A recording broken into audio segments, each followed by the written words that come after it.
You know what I would suggest is, if people go through it in this way, they go through it, they're reading the translation, they're reading it, they're listening to it, and when there's an ayah that speaks to you, you can recite that ayah again and again, man.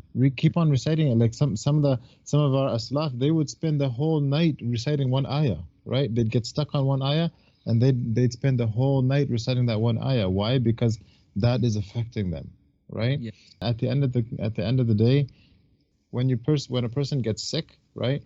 And this is the saying of Uthman radiallahu anhu, where Uthman radiallahu anhu says, لو أن قلوبنا طهرت ما شبعنا من كلام ربنا. That if our hearts were pure, then we would never be satiated with the words of our Lord, right? So here it is, this Quran that has changed the hardest of hearts, right? This same Quran, if a person feels like, you know what, it's not really touching me, that means that there's some kind of sickness. When a person's sick, you can put the best plate of biryani in front of this person, right? Yes. Whatever someone likes, the best kind of food that this person likes, some kind of rich, really nice, spicy, whatever it is a person likes. You put that in front of that person, but he's sick at this moment. He's not going to eat it. He's not even going to want to look at it. Why? Because he's sick, right? So Yeah. if the Quran's not touching us, it means that there's something that we have to work on, for sure. There's a weakness within ourselves. Absolutely. I've given the analogy, as you've used food as an analogy. I've used exercise as an analogy. I've said, if you're out of shape and you work out for that first time, man, you're like, I'm never going to work out. Every muscle in my body is That's sore. A perfect example. You know what I mean? But the more you work out, the more you enjoy it. You know, like it becomes, okay, I'm not as sore. I'm enjoying it much, much more.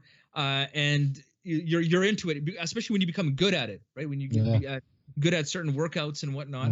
And I find that too is, for people who are first approaching it, you're absolutely correct. Sometimes it is difficult to spend a lot of time with it, with the Quran, or to get that immersion, that that feeling, that complete feeling of felicity, with the Quran. But the more you do it, and the more you stick with it, and the process itself is a purification, right? Yeah, as Rasul sallallahu where you zakki him, that these ayat, you're supposed to purify the people with these ayat. So that process of purification sometimes is difficult, especially when there's these tough to remove sins that you have on your heart. Those tough to remove sins that you have on your heart. So if you have the same thing on a cloth that's a tough to remove stain, it takes time and effort, and you got to squeeze it out sometimes, right? Yes. Do I feel that the New York police are providing enough protection, or do I have to have protection of my own? I look for protection from Allah.